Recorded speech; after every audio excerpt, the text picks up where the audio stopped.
Hello বন্ধুরা, welcome my YouTube channel Deepika Dev. Part 2 ছোট্ট একটা মিনি ব্লগ তোমাদের সাথে আবার ফিরে এসেছি কথা বলার জন্য, এবং সুন্দর করে ছোট্ট একটা মিনি ব্লগ দিয়েছি। যদি তোমাদের ভালো লাগে তাহলে তোমরা সবাই একটু পাশে থাকবে, সাবস্ক্রাইব করবে, লাইক করবে। আর নতুন আমি তোমাদের ভালোবাসা ছাড়া আমি তো তোমাদের মতো এগোতে পারবো না, তাই তোমাদের ভালোবাসাটা আমার জন্য খুব দরকার। প্লিজ তোমরা সবাই পাশে থাকবে।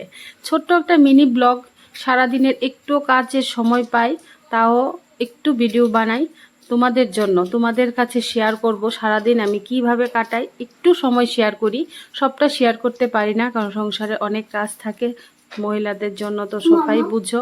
প্লাস আমার একটা ছোট্ট মেয়েও আছে, প্লাস আমি একটা প্রাইভেট জব করি, তো তার কারণে সারাদিন সময় হয়ে ওঠে না তোমাদের সাথে সবটা শেয়ার করার।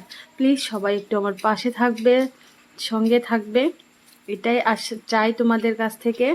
নতুন তাই পুরনোদের ভালোবাসাটা আমার কাছে খুব দরকার। প্লিজ সবাই তোমরা পাশে থাকবে। আজকের রেসিপি ছিল ইলিশ ভাপা।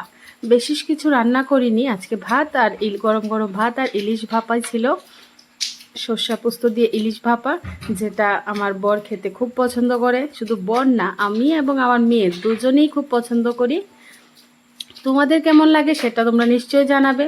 আমি আমার মতো করে রান্না করেছি, রেসিপিটা নিশ্চয়ই শেয়ার করিনি, কিন্তু সর্ষা পোস্ত, কাঁচা লঙ্কা, হলুদ যাই এরকম এটুকুনি দিয়েই করেছি, বিশেষ কিছু দেইনি।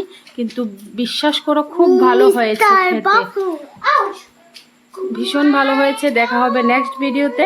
ভালো থাকবে, পাশে থাকবে।